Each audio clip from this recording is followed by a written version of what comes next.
नमस्कार दोस्तों, मैं अश्विनी कुमार जोशी एजे क्लासेस में आपका हार्दिक स्वागत एवं अभिनंदन करता हूं। जैसा कि हमने पिछले वीडियो पर देखा है गोला और शंकु के बारे में, तो आज हम सब पढ़ेंगे बेलन और शंकु और गोला के बारे में। इसके पहले की वीडियो में हमने घन और घनाभ के बारे में चर्चा डिटेल से कर लिया है। आज हम पढ़ेंगे तीन चीज़ों को, बेलन, शंकु और गोला में कैसे कैसे परसेंटेज के सवाल बनते हैं और कैसे ही उन्हें हम चुटकियों में लगा सकते हैं, इन चीज़ों को हम देखेंगे। तो आइए मेरे दोस्तों, पहले हम सीखते हैं क्या क्या कौन कौन सी चीज़ होती है और उनका क्या क्या फार्मूला है। तो सबसे पहले पढ़ेंगे बेलन, सिलेंडर वर्सेस शंकु, कोन। तो दोस्तों, आपने बेलन को देखा होगा। एक और बेलन हमारा जो होता है वो प्रिज्म होता है और जो शंकु होता है वो हमारा होता है पिरामिड। बहुत सारे लोगों को शंकु और पिरामिड में अंतर समझ में नहीं आता। तो जिसमें ऊपर और नीचे की आकृतियां बराबर होती हैं उसे हम लोग प्रिज्म कहते हैं, और जिसमें ऊपर और नीचे की आकृतियां बराबर नहीं होती उसे हम लोग शंकु कहते हैं। तो देखिए, बेलन में क्या होता है, एक ऊंचाई होती है, एक इसे हम ऊंचाई कहते हैं जो इसके बराबर होती है, त्रिज्या होती है, यहाँ पर त्रिज्या होती है, यहाँ पर ऊंचाई h होती है, त्रिज्या r होती है, स्लैंड हाइट l होती है। इसके फार्मूले क्या क्या होते हैं, हम फार्मूला हम ले लेते हैं। इसके वैल्यू का फार्मूला होता है पाई r स्क्वायर h। इसके कर्व सरफेस एरिया का फार्मूला होता है 2 पाई r h, और टोटल सरफेस एरिया का फार्मूला होता है 2 पाई r h plus r। Same इसी प्रकार इसके फार्मूले का आयतन का फार्मूला होता है 1/3 पाई r square h। Curve surface area होता है पाई r l, और टोटल सरफेस एरिया होता है पाई r l प्लस r। तो ये सब होता है। इन चीजों को हम पढ़ेंगे, इस पर सवाल कैसे बनते हैं इसको भी हम देखेंगे, और परसेंटेज में सवाल कैसे बनते हैं इसको भी हमें तो देखना ही देखना है। तो आइए इसको मिटाकर सवालों पर चलते हैं सीधे, और फिर फार्मूला लिखेंगे और क्या क्या सवाल बनता है इसको देखेंगे। अधिकतर सवाल जो बनते हैं वो आयतन से ही बनते हैं। तो जैसे एक सवाल है, कह रहा है, सवाल थोड़ा छोटा लेंगे, कह रहा है एक बेलन जिसकी त्रिज्या और ऊंचाई बराबर है, जिसकी त्रिज्या और ऊंचाई बराबर है, इसकी ऊंचाई में हमने 10% की वृद्धि कर दिया, तो इसके आयतन पर क्या प्रभाव पड़ेगा, इसके वॉल्यूम पर क्या प्रभाव पड़ेगा। तो बेलन का आयतन हमने पढ़ा क्या होता है, पाई r स्क्वायर h। इसके पहले की वीडियो में पर भी हमने बताया है कि अगर कांस्टेंट आ जाए इसका मतलब कोई नहीं होता। अब r 2 बार है, h 1 बार है, मतलब 3 बार बढ़ाना पड़ेगा हमें। कितनी बार बढ़ाना पड़ेगा, 3 बार। तो 3 बार के लिए चाहे फार्मूला लगा दो चाहे फ्रैक्शन लगा दो, तो फ्रैक्शन से लगाएंगे जल्दी लग जाएगा। तो फ्रैक्शन लगा देंगे इस पर हम। 10% का फ्रैक्शन मान होता है 1/10। तो डायरेक्टली करेंगे, 10 था, अभी कितना हो गया 11। 3 बार करना है, 10 था तो कितना हो गया 11, फिर 10 था तो कितना हो गया 11, कितना हो जाएगा 1000, और इसको गुणा करेंगे 13 से 30 हो जाएगा। 1000 था, कितना हो गया 331 बढ़ गया है 1000 में, तो 100 में कितना हो जाएगा, इसको निकाल लेंगे, 0 बढ़ जाएगा, और 10 से भाग करना है मतलब हम वही करेंगे। तो उसके आयतन में कितने % की वृद्धि हो जाएगी, तो 35.1% की वृद्धि हो जाएगी। बस सिंपल से सवाल हैं, आपको देखना है, लाइक करना है, शेयर करना है, मजे करते रहना है। आइए एक दूसरा सवाल लेते हैं आपको समझाने के लिए। 3 बार रहेगा तो फ्रैक्शन लगा दिया हमने। फ्रैक्शन वगैरह के बारे में हमने डिटेल से चर्चा किया है, आप मुझे देख लीजिए। देखिए कह रहा है एक बेलन, वही बेलन का सवाल फिर है, एक सवाल लेते हैं, जिसकी त्रिज्या में 20% की वृद्धि एवं ऊंचाई में 25% की वृद्धि। तो उसके आयतन पर क्या प्रभाव पड़ेगा? फिर वही सवाल, आयतन आ गया, आयतन होता क्या है? पाई आर स्क्वायर एच। कांस्टेंट कोई मतलब नहीं है, 2 और 1 3 बार बढ़ाना पड़ेगा, 2 बार त्रिज्या को, 1 बार ऊंचाई को। फ्रैक्शन लगा दें जल्दी लग जाएगा। 20% का फ्रैक्शन मान होता है 1/5 और 25 का होता है 1/4। बढ़ाना ही है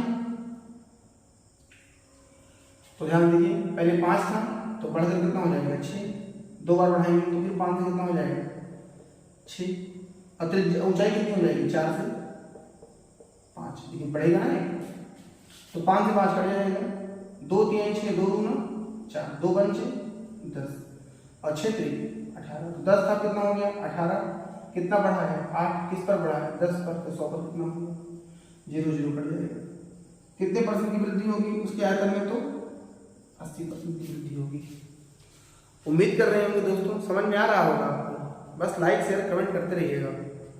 बहुत सारा चीज आपके लिए लेकर आए हैं यूट्यूब पर फ्री, लोग इसके लिए पेड करते हैं, पूरा सिस्टम से पढ़ाएंगे बिना फीस के और सिखा कर जाएंगे, इस चीज की गारंटी है। अपना ऑफलाइन भी क्लास चलता है डेमो में बालाजी स्कूल में। एक सवाल और देखिए सर, क्या है बेलन के सवाल है, बेलन के सवाल है।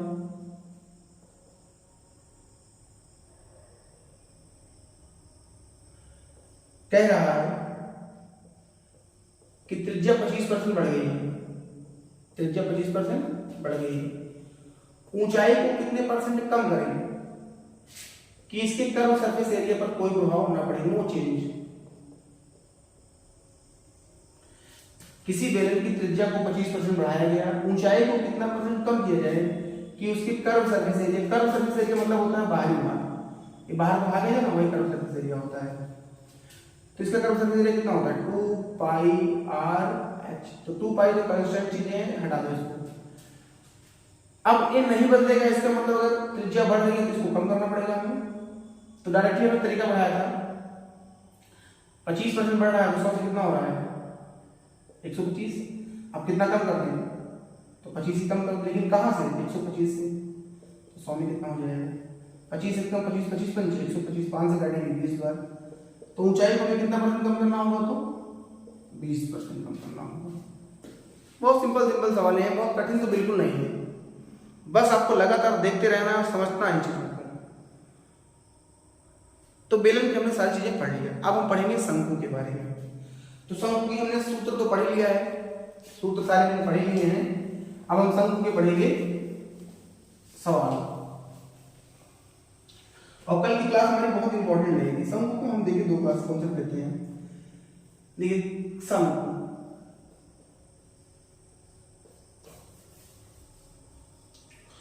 कह रहा है शंकु की त्रिज्या को 20% बढ़ाया गया एवं ऊंचाई को 50% बढ़ाया गया, तो उसके वॉल्यूम पर क्या प्रभाव पड़ेगा?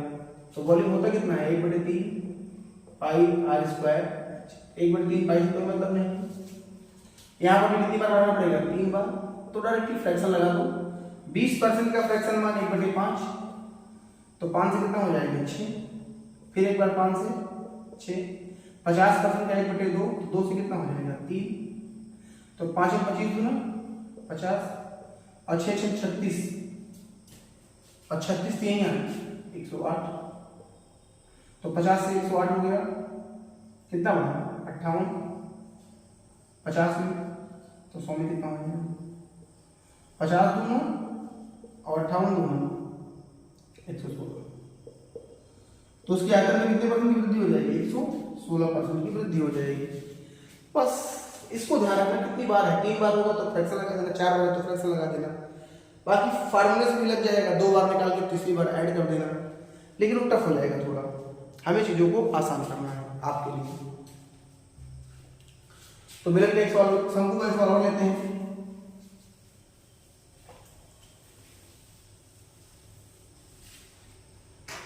सवाल है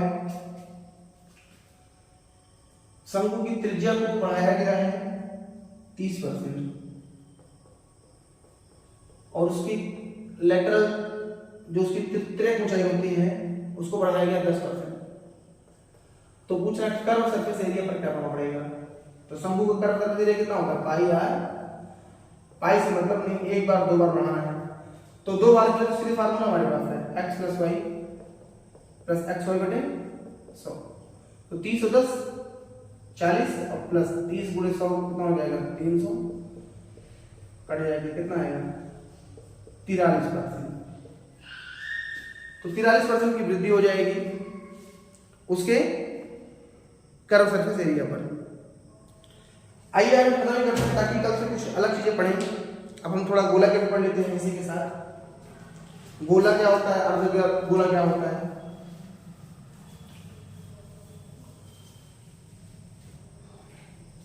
तो देखिए गोला स्फीयर और एक होता है अर्धगोला।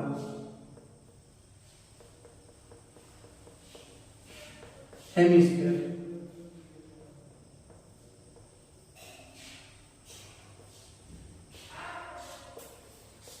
गोला जो होता है वो 3D होता है, अर्धगोला देखिए ऐसे होता है।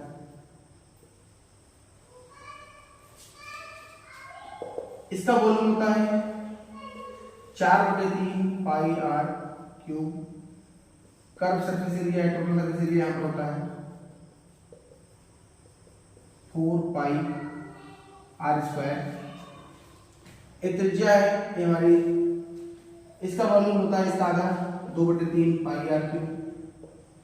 इसका कर्व सरफेस एरिया होता है 2 पाई आर स्क्वायर, लेकिन यहाँ टोटल सरफेस एरिया जो होता है वो होता है 3 पाई आर स्क्वायर। तो देखिए 2 पाई आधा तो आधा होता है, लेकिन ये आधा जो हो जाता है ना ये गोला होता है, तो पाई आर स्क्वायर और जुड़ जाता है, इसलिए 3 पाई आर स्क्वायर होता है। तो इन चीजों को हम सवाल कैसे बनता है इस पर, तो सवाल कैसे बनता है इसको देखते हैं।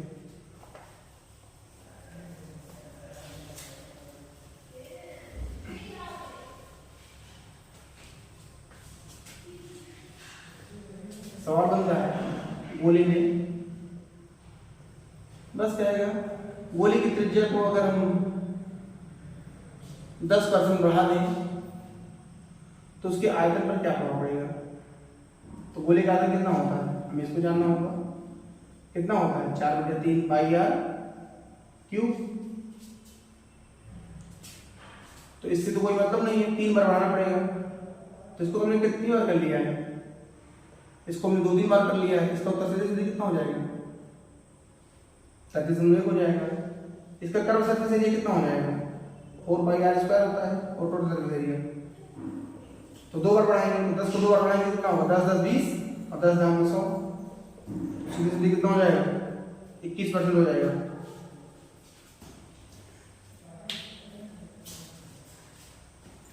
तो इन चीजों को हम सूत्रों को कर लिए हैं, इसको हम बाद में पढ़ेंगे। अब इसमें कुछ बचता नहीं है आपको पढ़ाने के लिए, जो बचेगा उसको हम बाद में पढ़ेंगे। कल से हम नया टॉपिक शुरू करेंगे आपके लिए। धन्यवाद।